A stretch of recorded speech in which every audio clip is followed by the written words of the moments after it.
আসসালামু আলাইকুম। আজকে অনুষ্ঠিত সিভিল সার্জন কার্যালয় বরিশালের স্বাস্থ্য সহকারী পদের যে পরীক্ষাটা হলো তার গণিত অংশের সমাধান নিয়ে হাজির হলাম। তো চলুন শুরু করা যাক।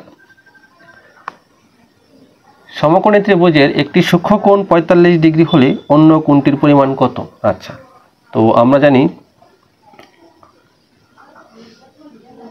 অন্য কোণ সমান ত্রিভুজের তিন কোণের সমষ্টি কত? 180 ডিগ্রি।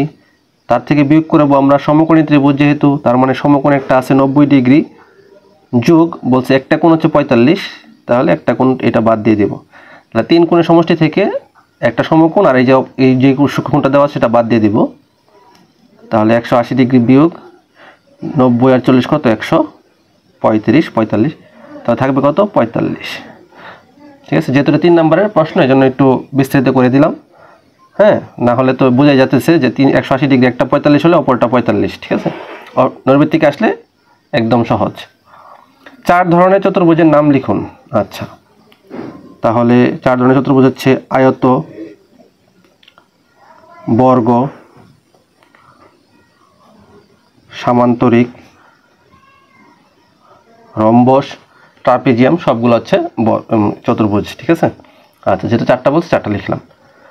নাম্বার 13, দুইটি সংখ্যার প্রথমটির 3 গুণের সাথে দ্বিতীয়টির 2 গুণ যোগ করলে 59 হয়, আবার প্রথম 2 গুণ থেকে দ্বিতীয়টি বিয়োগ করলে 9 হয়। আচ্ছা, তাহলে সংখ্যা দুটি ধরি, x আর y। প্রথম সমীকরণ কি বলছে?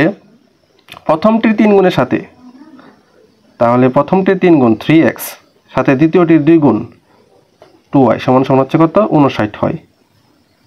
দিলাম 1 নং সমীকরণ। আবার বলছে প্রথমটির 2 গুণের থেকে দ্বিতীয়টি বিয়োগ করলে -y সমান হচ্ছে কত? বলছে 9 হয়, তাহলে দিলাম 2।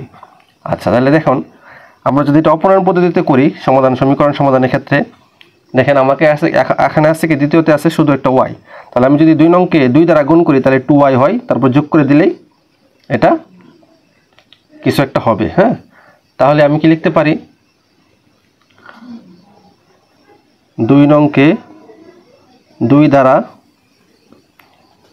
গুণ করে 1 থেকে বিয়োগ করি। ঠিক আছে, তাহলে 1 নংটা আগে লিখি, 3x + 2y = হচ্ছে 59। তাহলে 2 নংকে 2 দ্বারা গুণ করবো, তাহলে 2 নংকে 2 দ্বারা গুণ করলে 2x হয়ে যাবে 4x - 2y, এটা হবে 9 দুগুণে 18 বা 18। তারপর কি করব? আমি বলছি যোগ করব, তাহলে যোগ করলে +y 2y আর -2y চলে যায়, তাহলে থাকে কত? 4 আর 3 7x = হচ্ছে কত? 9 আর 8 17, হাতে আছে 1, 6 আর 1 7, তাহলে x = হচ্ছে 77/7, তাহলে x = হচ্ছে কত? 11। ঠিক আছে, x = কত হলো আমার? 11। তাহলে এখন আমি y-টা বের করতে পারি। y-টা বের করতে পারলে তাহলে x = 11 হলে, তাহলে দেখেন আমি যদি এখন একটা মান নিয়ে যদি মনে করেন 2 নং এ বসাই দিই, x এর মান 2 নং এ বসাই, তাহলে 2x - y = হচ্ছে 9। তাহলে 2x, এই যে y-টাকে এই সাইডে নিয়ে আসলে -9 আর y-টাকে ওই পাশে নিয়ে গেলে y। ঠিক আছে, তাহলে x এর মান কত? 11, তাহলে 2 × 11 - 9 = হচ্ছে y। তাহলে 11 দুগুণে কত? 22, তাহলে 22 - 9 = কত? 13। তাহলে y = হচ্ছে 13। ওকে, তাহলে দেখেন x এর মান যদি 11 হয়, 3 11 33 এবং হচ্ছে 13 দুগুণে 26, 33 আর 26 মিলে হয় 59। ঠিক আছে, এবং এটা বিয়োগ করলে তো 9ই হয়। তাহলে সুতরাং x, y = হচ্ছে 11, 13। ঠিক আছে, এটা হচ্ছে সংখ্যা 2টি। মিতা একটি কাজের অর্ধাংশ 10 দিনে করতে পারে, রিতা একই পরিমাণ কাজ 15 দিনে করতে পারে, তারা একত্রে সম্পূর্ণ কাজটি কত দিনে শেষ করতে পারে? দেখেন এখানে ট্রিক্সটা হচ্ছে কি, এই যে অর্ধাংশটা দেয়া। ঠিক আছে, ঠিক আছে, যে সবসময় থাকে যে সম্পূর্ণ একটি কাজ করতে পারে, এখানে কিন্তু একটা অর্ধাংশ বলছে। এখন আপনিও বোকামি করবেন না, আপনি কি করবেন না যেখান থেকে সম্পূর্ণ কাজ বের করতে হবে এরকম না। দেখেন কিভাবে করি। তাহলে মিতা 10 দিনে করে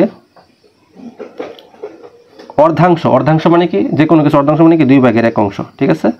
আমি সম্পূর্ণ অংশ দিকে যাব না, সম্পূর্ণ অংশটা 20 দিনে করবে এটা বের করতে আমাকে বলে নাই, আমাকে বলছে যে তারা সম্পূর্ণ কাজটা একত্রে কত দিনে করতে পারে। দেখেন তাহলে একদিনে করে 2/1, এই 10টা যাবে কি নিচে এত অংশ, তাহলে কত 20/1 অংশ। তাহলে মিতা একদিনে করে 20/1 অংশ। এখন রিতা বলছে কি একই পরিমাণ কাজ 15 দিনে করে, একই পরিমাণ কাজ মানে কি অর্ধাংশটা, ঠিক আছে।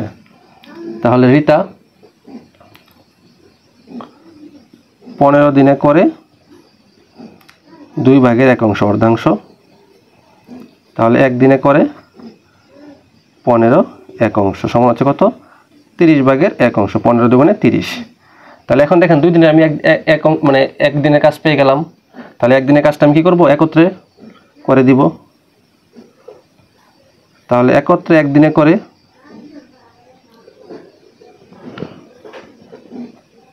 20/1 যোগ 30/1 অংশ, তাহলে 20 আর 30 হলো কত 60।